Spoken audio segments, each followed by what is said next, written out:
Hello boys, girls, and Kerbals of all ages. Today I will be doing a video based on just talking about the different configurations you can do for your propeller aircraft.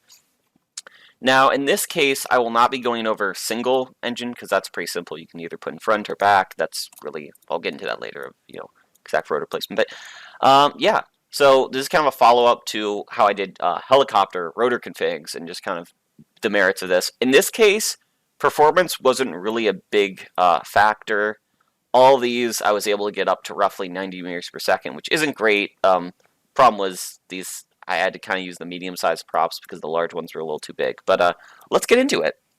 So the first one, as for those who may have noticed, this is a based off a Dornier 335, which was kind of a very rare configuration of the pusher-puller engine, but it was actually a very fast aircraft. I think it was the fastest piston prop aircraft in World War II.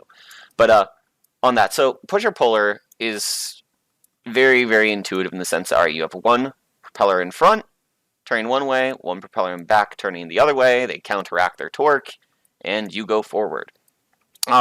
Major disadvantage of this is, as you may be able to see, and this is kind of part of the design, but having propeller in back, usually, the back of your aircraft is going to be fairly narrow and small. Hence, when you go back, you don't want to smack anything. So one thing to note is, and as you may notice in this, it has very tall landing gear, and that's something that you're just going to kind of have to deal with. In theory, you could do like a tail-mounted engine or something like that. You actually, in theory, could do a pusher-puller where both engines are mounted in like a very tall engine. I don't know if there's any aircraft that are exactly that, but there are some that I do know of aircraft that have propellers mounted in their engines. It's kind of interesting. I don't know how that would fly with KSP, but regardless, so it's very nice. It's I found it a little harder to build, but it wasn't just because trying to get the alignment on the propellers right because it freaks out, but it wasn't too much of an issue. So yeah, one advantage is it's very good for weight balancing. If you already have a basic aircraft, it will generally try to make the weight go towards the middle, so you don't have to worry about things moving around too much. It's pretty good for that. Not a huge advantage, but just something I like to mention. Go on to the next one, our contra-rotating propeller. So I did, in fact, figure out how to make a contra-rotating propeller. Wasn't actually that hard. You just use a cargo bay, and then you put one engine on the outside, and then one engine on the inside, and then you make them turn opposite directions. Not too hard. I will definitely have to redo that helicopter one now that I figured this out.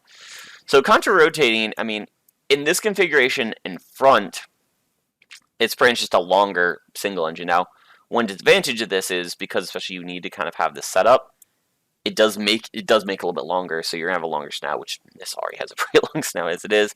Generally not a huge issue, but just something to say, especially like if weight is going to be an issue. It's going to push it more forward, which generally is not a huge issue, but I mean, the biggest thing with contra-rotating is, and like with all these designs, you can mix and match. Like, honestly, I should have made a fourth one that was, 4 contra-rotains, two on the wings, and then one on front and back. That would have been pretty funny. But, yeah.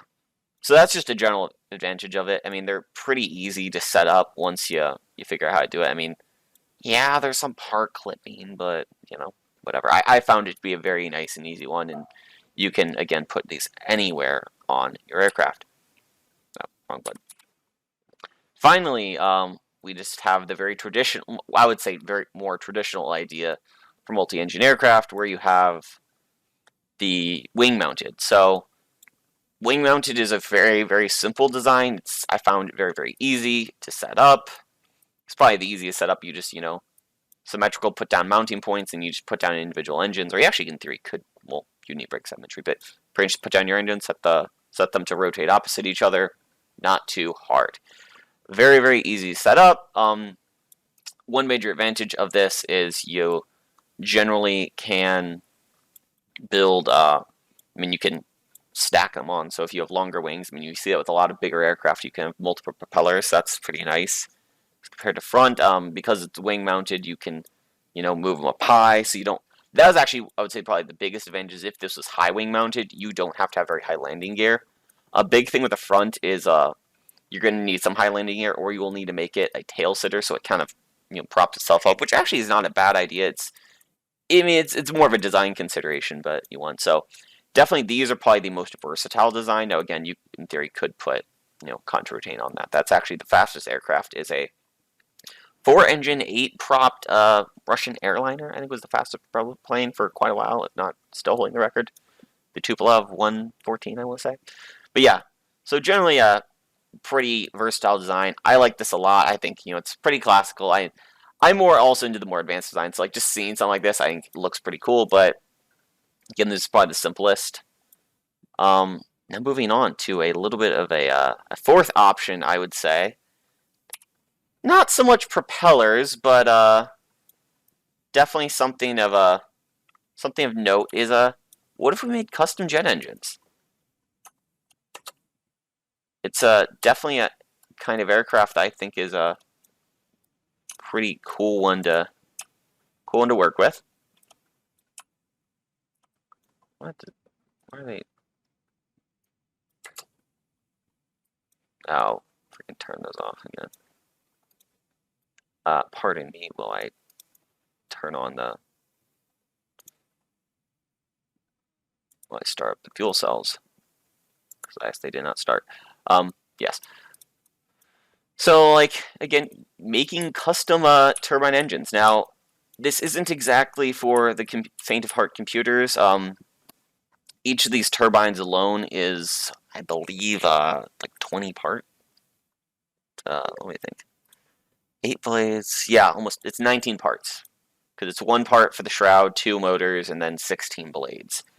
So it's a little part intensive. I think this is definitely getting close to like 150 parts in total, but it's a pretty cool design. The fact that you can make it, all electric, as if you watch the other propeller video, and best way to power your propeller plane, you can get pretty good range. Like this is probably an airliner I would be able to fly using. I mean, that was his tanks, just these smaller wing tanks, probably around Kerbin quite a bit. Oh, that's not supposed to happen.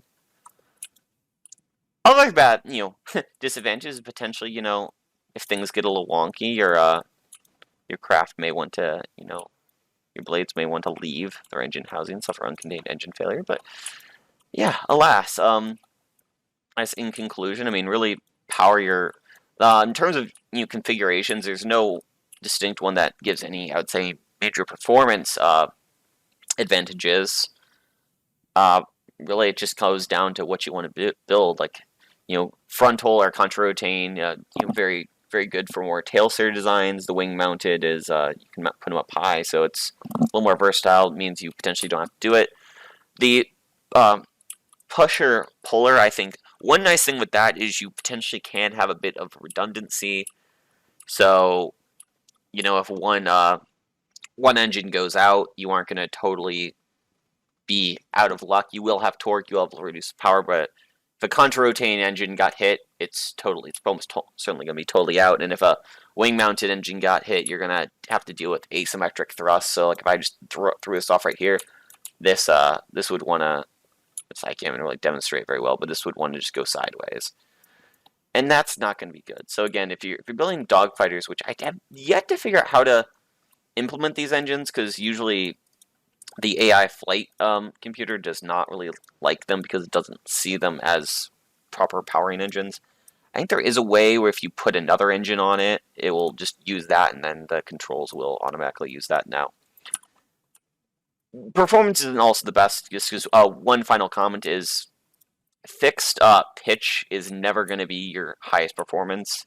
This, as you can see, it's not great. Here, let me see if I can up the power a little bit. Yeah, there we go, a little bit. I have some controls set where I can change that. But so variable pitch propellers, if you actually watch the best way to power your propeller plane, at least I think I did in that one. There is a scenario where I think I bring up, I don't know if I showed it in there, I want to say I did, where I pretty much am able to bring a propeller aircraft using variable pitch propellers practically to Mach 1. And I found that to be really, really cool. I mean, I really like propeller planes. I think they're fun little novelty. And KSP, the fact that you get to do that.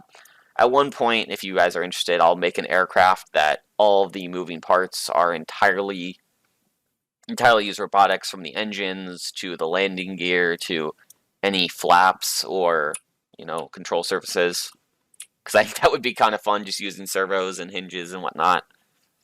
I actually tried using robotic landing gear in the past. I have to figure out how to lock it, because usually it's not very stable, and then it collapses entirely on landing, because robotic parts, when there's any sort of force applied, external force applied, them like to act like a wet noodle. Alright, that is all.